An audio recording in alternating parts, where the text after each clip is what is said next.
19 after 8 o'clock and still 44 degrees outside the morning show studios. A yucky morning. Just stay inside if you can. Keep your TV on High Country Cable Channel 2, and we'll keep you entertained because here to sing and dance your way into your hearts this morning. What are you giving me a look like that for? I'm ready. Hey, I'll get right up here on the counter. The one and only Molly Brown joins us, the star of the unsinkable Molly Brown, which opens tomorrow night over at Farthing Auditorium. We're going to talk all about that. This is Kathy Lyon, and a lot of folks already know Kathy from her involvement in the community, in the Blue Ridge Community Theater, for, what, 35 years now? 35. You've been a part of the community theater? 1 year old. Actually, I was in utero. No. Started as a youngster, she did. No, seriously, how long have you been involved? My first show with Blue Ridge was 86, I think, when we did Barnum. I played Cherry Barnum, Mrs. Barnum. And so I've been with them since then. But Blue Ridge is 18 years old this year. This is our 18th big spring musical. Is it really? Yes. Isn't that great? It is. And Kathy, of course, has a multitude of roles with the Blue Ridge Community Theater. You're producing this. I'm producing this play. show also, yes. Starring in it. Yes. And what else are you doing for fun? That's enough for this show. Yeah, I guess. I thought you were going to come in costume today. Thanks, I'm Tim. just teasing you. It does look kind of Kathy-ish, doesn't it? I like it, no. The long johns hanging out. But I don't remember you with red hair. How about, yeah. Well, God knew what he was doing when he did not make me a redhead. But Molly was of good Irish stock, and she was a redhead, and there are lines in the show that refer to her as a redhead, and my gray is beginning to peek through. So we really needed to cover the gray, but yes, I became a redhead. Yes, this is my miner's hat. That's the Molly Brown hat, yeah. It is indeed. All right, we want to, we'll get into all the details about when you can see the unsinkable Molly Brown at Farthing Auditorium. It opens tomorrow night, as we said. You guys have been rehearsing for, what, a half hour a day? Just, for the last week or so. For the last 3 years, I think. It probably feels that way. When did you start working on this production? I started last fall as producer. Just starting to get things lined up and reserving spaces. Blue Ridge has no home. If anyone has a home for Blue Ridge Community Theater, please call me. We have to beg, borrow, and steal every year someplace to rehearse. And this year, the county let us use the old Winn-Dixie and Revco building up at the end of King Street. And that was a wonderful rehearsal space. You know, it was just big, open room. And we built our sets in Winn-Dixie and did our rehearsals. We worked last year in McCrory's. So if every year, if somebody will move out of a store, there are advantages. We'll have a space. There are advantages to someone leaving town. Maybe we can get Harris Teeter next year. I don't know. But yes, we have to start looking for space, and we do our productions in Farthing. There were a couple of years a while back when Farthing priced us out of the market, and we had to beg places to do our performance.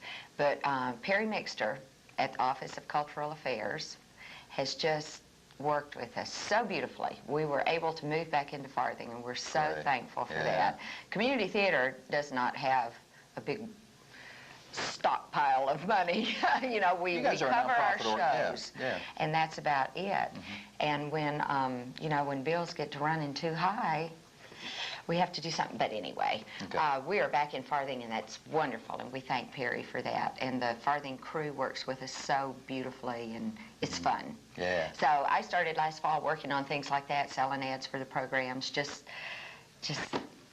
laying the groundwork. All right, we want to know, because we don't have forever here. Okay, let's Kathy, go. we want to know about Molly Brown. What's the unsinkable Molly Brown about?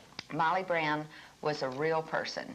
And there are still people coming to me saying, I didn't know that. Molly Brown is like Annie Oakley and Calamity Jane. They were real old Western women that were very, very interesting. And of course, their stories have been romanticized as the years, like Daniel Boone too, I'm sure. But she was born in the late 1800s in Hannibal, Missouri, as a young teenager, she met Mark Twain when he was home visiting one time, and he was telling her and the people about the gold mines and silver mines in the West. And she was very, very poor. Her family was dirt poor, and she was determined not to be poor all of her life. So she moved west. She followed her big brother and ended up in Leadville, Colorado. There she married James J. Brown. He's called Johnny Brown in the show. And in real life, he was a mine superintendent and had percentages of the mines he worked, and they did become very wealthy. In the show, he's the owner of the little Johnny and makes millions and millions of dollars. In real life, they had 2 children and lived in Leadville till the children were like 10 and 12 years old, and then they moved to Denver. In the show, they moved to Denver as a young married couple, and they're snubbed by Denver society, which is true in the show and in real life. She was on so the they Titanic, decide, right? yes, they decide to go to Europe, get some culture, get some learning, And that's where learn the how to Titanic... read and write. She got on the Titanic to come home. And it sank. And it sank, dadgum. But she got in the lifeboat, and she was given credit for saving the lives of everyone in her lifeboat and several lifeboats around just because of her spirit and her gumption. And to me, one of the greatest ironies of her story is that she started off totally illiterate. And by the time she was on the Titanic, she had traveled the world several times, and she could speak many languages. And because of that, she could communicate with the immigrants that came off of the Titanic onto the lifeboats. And so there were all of these immigrant women whose husbands had gone down with the ship. They were going to a new country, didn't know the language, and Molly was able to help them, and she raised money for them. She took care of them when they got back to New York City. So how many languages? So how many languages do you speak now? I am struggling to get out my 3 French lines. Say one of them for us. C'est l'histoire de ma vie. That means that's the story of my life. Oh, Hey. excellent. You did that well. She's good. I'm impressed. Yeah. We're all looking forward to the Unsinkable Molly Brown. Great. It's, performance times and 8 o'clock, Thursday, Friday, Saturday. 3 o'clock on Sunday. Remember, Sunday is Mother's Day. You can bring your mothers out. It's a good show. Yeah. Tickets available at? At Boone Drug downtown, at Rydell Music Center in the mall, at Farthing Auditorium right now, and, of course, at Box Office on show at performance dates.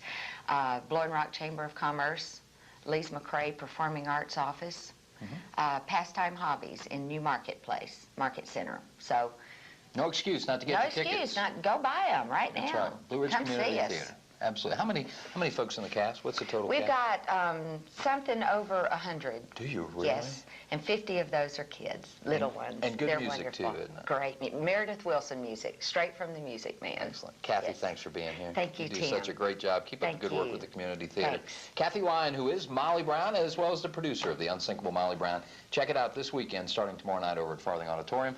We've got to take a break, do news, all right? Will do. Thank you. Take a break. We'll come back. More after this. Bye.